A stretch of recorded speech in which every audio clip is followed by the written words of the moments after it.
if you're constantly looking at people who are like probably airbrushed and comparing yourself negatively to those people, it's subsequently at the gym, it makes the exercise that you're doing feel a lot harder because you've kind of downgraded your expectations of what you can achieve. Yeah, like the kind of runner's joy at the end of your workout. It's like you don't get that rush of endorphins because you're just like, you've been so down on yourself and you've appraised all of the symptoms of exercising as being negative and signs of your lack of fitness rather than being a kind of sign of growth and development.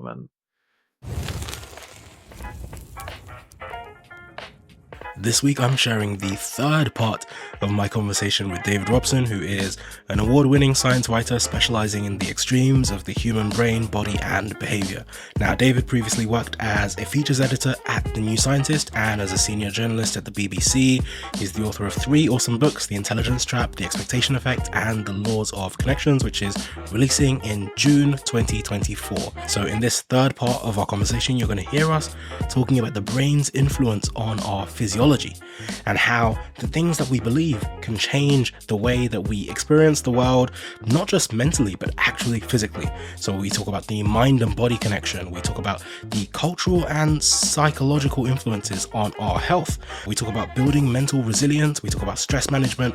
And then finally, we talk about David's third book, which was upcoming at the time, The Laws of Connection, and some of the really interesting ideas that you can look forward to coming out in that book. So you can get the full show notes, the transcript, and read my newsletter at theknowledge.io. And you can find David online on Twitter at D_A_Robson. We'll have the links to all his profiles and all his books in the description and in the show notes. And if you love this episode, please do share it with a friend. And don't forget to leave a review wherever you listen to podcasts, because it helps us tremendously to find other listeners just like you. You know, it's just so incredible that the ways that we think and the belief systems that we have, how that can shape our outcomes. And we can talk in a bit about maybe like religion and how that can play a part, and faith, and also culture and stuff as well. But one thing I did want to ask you about is like mass psychogenic illnesses and your thoughts on that. And I think I've heard you talk about the Havana syndrome before, but there's a few other ones that I find incredibly interesting. One being the June bug incident. And that's kind of where that word comes from, is that in June in a factory, I don't know if it was somewhere in the US, but suddenly some women that worked in this factory suddenly start falling sick. And first a few people are sick, then suddenly more people are sick, and then suddenly everyone's sick. That's why it's called the June bug, like this mysterious illness. And suddenly you rush people to the hospital and you say, hey, what's wrong? And it turns out that, well, there's nothing. There's no pathogen that they can find. It just seems that everyone has fallen sick and they exhibit all the symptoms of actually being sick, but they might not be. And I think that connects in a sense to, I don't know if you've read the book by Jonathan Haidt, The Coddling of the American Mind. And I think loads of other people have written things with a similar sentiment. This idea that now people describe it specifically with regards to young people, but I think it's a bit more prevalent as well. The potential idea that there are a lot of people that maybe feel like anxiety or depression or deal with certain things that are very real. And I think this is the key. It's not that they're just making it up, but them feeling this thing could also just be a result of it being incredibly socialized.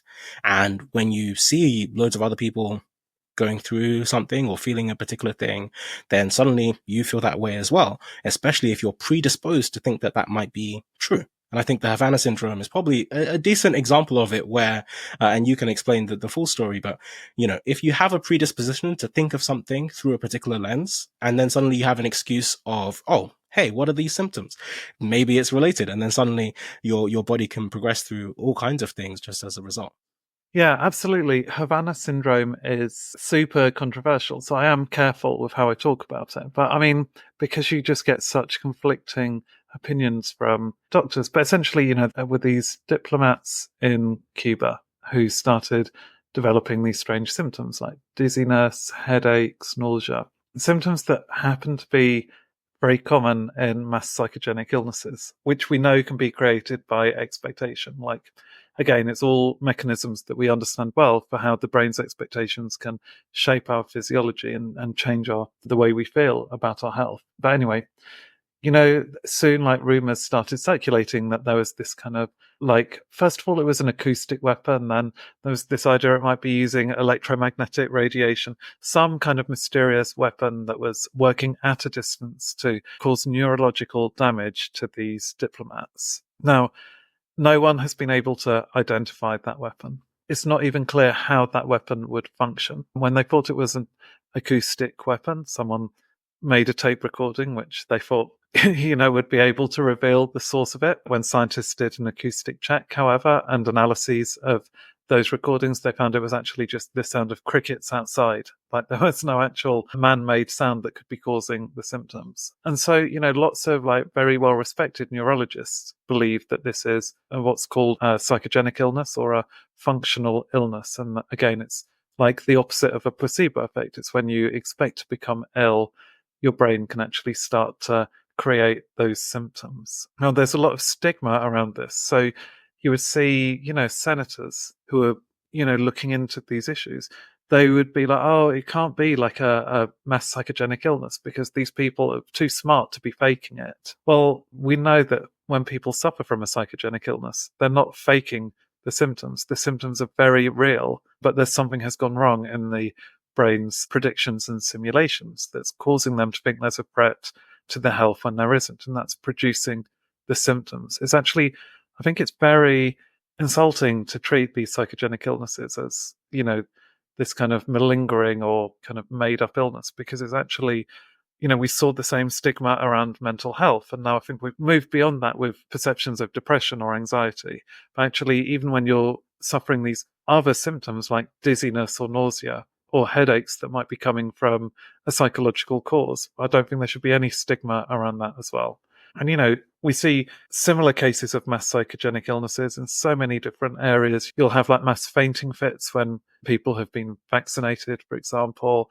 In areas where there is a risk of warfare, you'll find that people believe that there's been a chemical weapon nearby, that suddenly, people become very sick very quickly. And we need to treat those people with respect. But, by reducing the stigma, they're actually much more likely to respond well to the psychological treatments and to benefit. Whereas if you treat, psychogenic illness with stigma and act as if these people are like mad or faking it, they're just much less likely to talk to the doctors, much less likely to understand the causes of their symptoms. And, that's only going to make their problems linger for longer.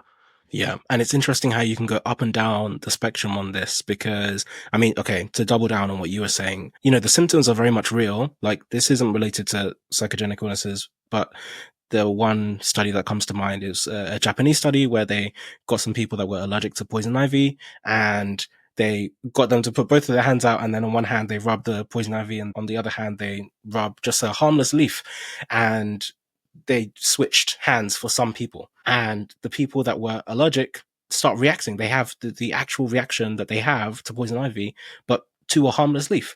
And what I love about that study is that they use both hands, right? So it's not just like, it happened across their body. They react only on the hand that they think the poison ivy has touched. The other hand is fine, but they actually touch the other hand with the poison ivy. So, are you allergic to this thing or are you not? Because you didn't react on this hand, you reacted on the other hand. And I think the point is that, your body can actually create the symptoms of a sickness. And I think this is called a nocebo, right? Where you believe something bad has happened, and so your body responds as though that bad thing has happened. And usually that might be because, so for example, when people feel sick, you're feeling sick because your body's trying to flush out the sickness. You're not feeling the pathogen itself. So the point is that the physiological reaction that you're experiencing of feeling sickness is your body trying to get rid of something, whether or not there is something to get rid of. And that's why people say, for example, sometimes that, let's say you're stressed or you're burnt out, then you can start feeling like you're sick because your body is trying to do the same thing. Like, your brain doesn't actually know what's going on. It's just saying, hey, I feel under fire here. I feel under pressure. Something's attacking me. Something's not right. And it's just responding in the exact same way. But then, so that's on one side of the spectrum where, okay, it gets extremely serious. But then one example that came to mind on the other side of the spectrum, where it's still just as true, but harder to believe, is, I'm not sure if you've heard about the dancing flus. No, I haven't. Okay, so this happened twice across Europe, actually. Once in the 1400s and once in the 1700s. So quite a bit of time between them, but enough time that makes it even more interesting because then it's kind of out of living memory, especially back in those days where suddenly people just started breaking out into fits of spontaneous dancing that spread contagiously and people died, which sounds insane that, people just danced until they were collapsing, people were vomiting, people were, having heart attacks and collapsing in the street. And that, when you hear it, sounds ridiculous. Like, what on earth is going on? But it speaks to this very strange power that the brain has to produce all kinds of effects and do whatever it thinks is meant to be happening. Hey, we'll get back to the episode in just one moment, but I wanted to tell you very quickly about my newsletter. I started sharing everything I was learning online, and a few thousand people came along for the ride. I send 3 regular emails. Brainwave, fortnightly on a Tuesday, which is about the intersection between technology, philosophy, and psychology. Then every week on a Thursday, I send Revelations, and that's about creativity and productivity. And then finally, every other weekend, I send Wayfinder, and that's about decision making. So people in the audience actually send me really tough problems that they're working through, and I help to deconstruct them using mental models and decision-making frameworks. So if you'd like to subscribe, you can join me and over 20,000 incredibly driven people at theknowledge.io. Okay, back to the episode. Yeah, exactly. And even when, so these are kind of contagious effects, but, you have individual cases where people might report to a neurologist with blindness, and the neurologist will check their eyes, check the visual system. It all seems to be intact, like there's no brain damage, there's no problem with the retina, but they can't see. And that is because for whatever reason, the brain, when it's working as this prediction machine that's using its expectations to process sensory data, it's just blanking out what's coming in from the eyes. And you can treat that. Like if the patient I think if the clinician presents this in a way that, reduces the stigma to the patient and explains it in a way that they can understand and shows compassion for what they're suffering, then you can start treatments, you can start psychological treatments, help the patient to try to kind of reprogram their mind in some way so that they can start to see what's coming in from their eyes. You can apply kind of stimulation to the visual cortices, for example, which can produce involuntary kind of flashes of light that can kind of just act as a proof to that patient that like the visual system is intact. And then you can, build on that to help to open their mind to the possibility that actually their eyes are working fine and that they can see. And, it sounds like it would be very rare, but actually these psychogenic disorders are the second most common reason for people to see a neurologist. The most common reason is migraine, and then you have these functional or psychogenic disorders. So it's actually very common. But there's so much stigma even within the medical profession that a lot of these people just aren't responding to treatment. And they really, we really need them to be able to. Like you said, also with mental health, there are these kind of nocebo effects. I think one of the problems maybe with catastrophizing our feelings that we're experiencing, so even momentary, periods of anxiety, not kind of when anxiety becomes debilitating, that's a whole other matter. But if you start catastrophizing any kind of wobble in your mood, that can exacerbate the symptoms, and it can also produce unhealthy behaviors. So it can encourage something like avoidance. If you're told that anxiety is bad, you avoid any situation that might make you feel anxious. And, that actually makes you less resilient. If you never have any challenges to face that cause you to confront your anxieties, you're just not going to build up that psychological strength that you'll need to deal with them in the future. So you start retreating further and further into your comfort zone, and your horizons become much narrower, much smaller. So yeah, I think these are conversations we need to have where you respect people's mental health, you give them the support that they need, but you also don't create kind of bigger demons by the way that you talk about these issues. You actually try to emphasize people's psychological resilience and their capacity to cope, rather than making the whole world seem a lot scarier. And I think one thing that has definitely helped me, and I think could probably help people, is to understand and appreciate where these things come from. And with anxiety is probably a good example where the biological profile of, if you had an MRI scan of someone that was on a roller coaster and someone that was about to do public speaking, they would look exactly the same, because physiologically, there's no difference between anxiety and excitement. Like, your body is processing the same thing. What's different is the story that's in your head. And through that, you then process it differently, and then your body adds some different hormones to that. So then suddenly you might add some stress, and suddenly maybe you feel nauseous, or you might feel something else in addition to just the general brain activity. And like part of that is because, and I think this has been useful for me, is just appreciating, I guess, allostasis in general, and the idea that your brain is, we talked about it predicting things. It's really just recruiting your body functions based on the energy it thinks you need to deal with a particular situation. So let's say social situations are a good example of this, because social situations are unpredictable. Reading a book might also be a good example, or going to the gym. If your brain thinks it's about to do something hard, it's looking at your metabolic situation and it's trying to create some allostasis, like, how much energy do I have to deal with this situation? If I don't have a lot, or if it seems like it's going to be very unpredictable and I can't manage how much energy I'm going to need, then that's where you start to freak out, and maybe you start to feel a lot more anxious about that thing. And it's because of that, rather than, and I think knowing that at least helps me to make that distinction between the actual thing, like, oh, making sure I go to the gym, and my brain just reacting to or feeling like something is hard. But it's hard because my brain is learning to cope with that thing. Yeah, that's exactly it. Like, appraisal is so important in shaping our responses to different events. And often it is as simple as, reconsidering whether it's anxiety or excitement, or whether your frustration is a sign that you can't do something, or whether it's a sign actually you're just learning. Like, maybe frustration is just the emotion that accompanies moments of growth, essentially.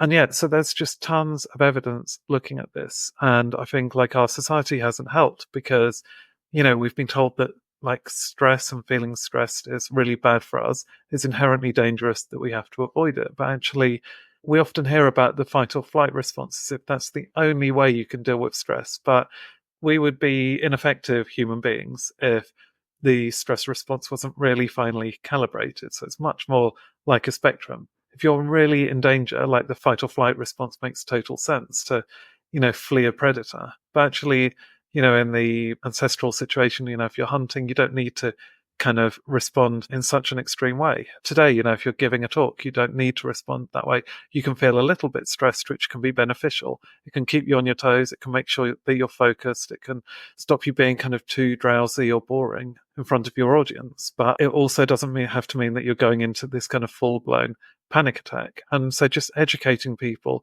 that stress can be beneficial, that it's useful for growth, that the physiological symptoms that you feel, the racing heart, sweaty palms, then they're all actually signs of this positive process that's happening. You're pumping that oxygen to your brain to fuel your thinking. Just educating people about that has been proven to have such a beneficial effect on the way people cope with these challenges. So if you're looking at students who are taking difficult exams, who previously would fall to pieces when they had like a maths exam, for example, you teach them about the benefits of stress and they just perform much better. And then you look at their physiology and you can see that actually their stress response has been a bit more muted. So they're not panicking, they're not totally relaxed, obviously, but they're in that kind of optimal state in the middle. And that's what I love about the expectation effect, is that, again, there's no deception is involved here. You're actually just teaching people quite unquestionable biological facts, and that knowledge is powerful. Yes, exactly. And I love what you said about stress. It just reminded me of, I think it's the Yerkes-Dodd curve, where essentially the TLDR is that a little bit of stress is actually a good thing. Like, a little bit of stress actually makes you more alert and prepares you to take on activities. And then suddenly you get to the tip of the curve and you come down the other side, and then actually it's too much stress to handle. And actually, sorry, as part of that, if you have not enough stress, that's also bad as well. Like, not enough stress is boredom, and suddenly you're bored. You're not being excited enough to deal with things. Is there anything else that we could do to take advantage of this, or to make it work in our favor? I know we talked about some of the negative examples. One study that came to my mind, it might have also been Alia Crum, but I don't remember. I think they got all of the housekeepers that worked in a hotel, and they made half of them watch a video that tells them, hey, this work that you do, it might seem stressful, but actually you're doing a lot of exercise, you're burning a lot of calories. And then they tracked the weight of all of the housekeeping staff over the course of like a month or so. And the people that got the education that doing the work that they do just naturally as part of their day is actually good for you and helps you it's enough exercise. I think it was part of the however many minutes of exercise you're supposed to get in a week. So I think the information was that actually doing this job helps you meet the criteria that the government has said for how much exercise you need to do in a week.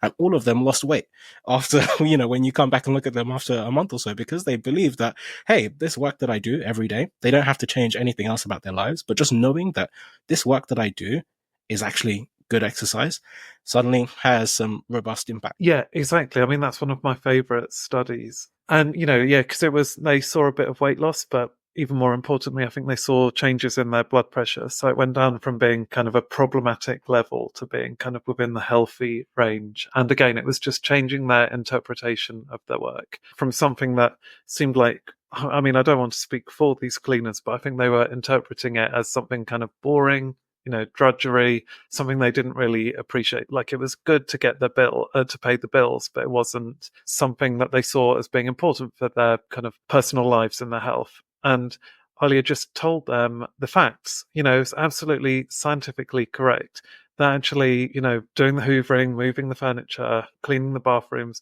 it all takes a lot of calories when you're doing it day after day for a full working shift. And it easily meets the criteria for the Surgeon General's recommendations for the amount of exercise you get every week. And yeah, just that information seemed to have this physiological effect, like a kind of, it is an expectation effect. And I'm not exaggerating here, it could actually be life-saving. And I say that because there was a follow-up study that it was a huge longitudinal study where they looked at people's perceptions of their own physical activity. Like, it was asking people, do you think you do more or less than the average person? And what they found was that obviously the objective amount of exercise that people did, measured by accelerometers on their wrists, that was a good predictor.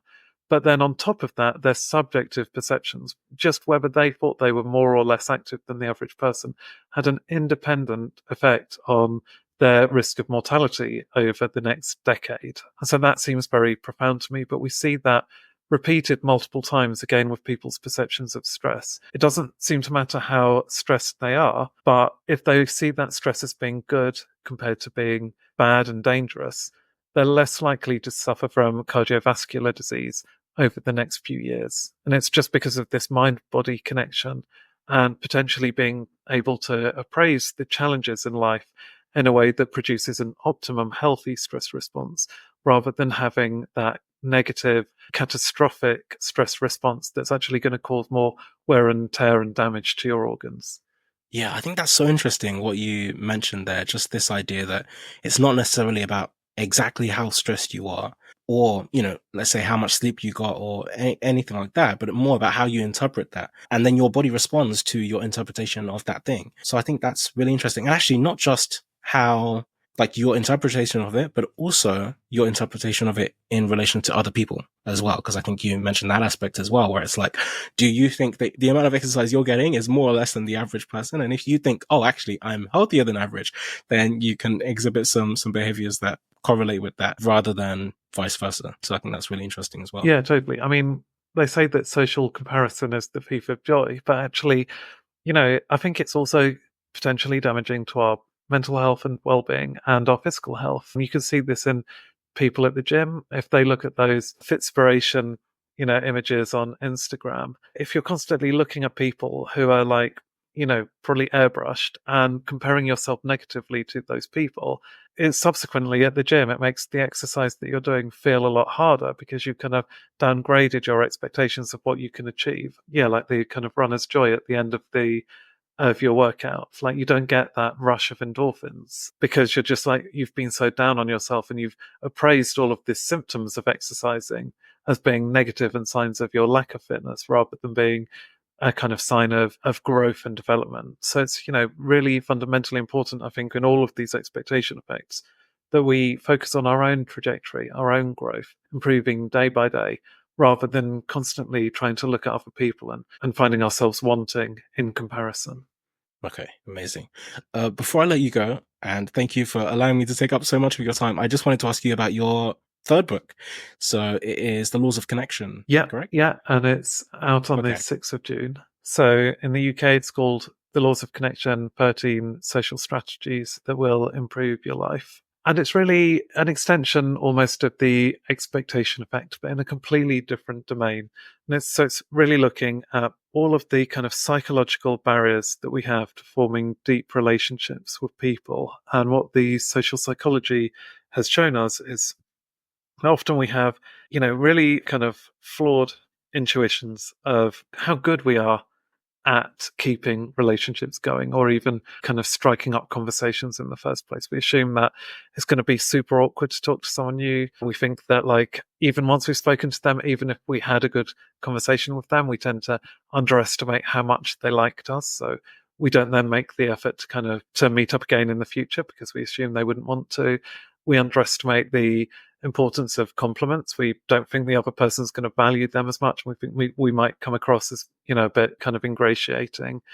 We don't give enough gratitude. We don't understand how good our apologies are going to be. We kind of think that if we apologize to someone, it's probably going to be rejected. Whereas in fact, the odds are in our favor that if you do give a genuine apology, the other person's going to want to rebuild that relationship. So, it really takes a view of our relationships from that first meeting all the way to, like, if you have like a serious kind of breach or betrayal and how to get over that. And in each case, it's looking at, what we can do to overcome those psychological barriers. And, often it's a lot easier than we would expect. And we're often just a lot better doing all of this at having social connection than we think we would do. Okay, amazing. I'm really looking forward to that. I think that's definitely a book that I need. Oh, really? Yeah. And for a lot of people, I think, like you say, it does connect a lot to your previous work because it's one of these things that we underestimate. And I think there's a lot of studies that also show the effect that can have on your mortality, right? You have people, I think, that have Alzheimer's or something, and or also some other neurodegenerative diseases where if they don't have a lot of friends towards the end of their life, that reduces their life expectancy. If they don't have a lot of close connections, that reduces your life expectancy. Even in general, I think that part is generalized. So for all people, the more close connections that you have getting towards the end of your life can actually help you to live a little bit. Yeah, that's totally true. And like, again, we underestimate how important that is. So, people do recognize that social connection might be linked to health, but they would put it way below things like whether you smoke, how much you drink, diet and exercise. But actually, your level of social connection is right there at the top. It's equivalent to whether or not you smoke, which is kind of incredible to me. And so, in the past, like, I think this problem had been identified, but we didn't really have a lot of good advice for actually how to kind of make new friends and strengthen the connections that we do have. But over the last 5 years, there's been all of this social psychological research that provides very practical advice on how to do that. And that's what my book is really presenting. Thank you so much for tuning in. Please do stay tuned for more. Don't forget to rate, review, and subscribe. It really helps the podcast. And follow me on Twitter. Feel free to shoot me any thoughts. See you next time.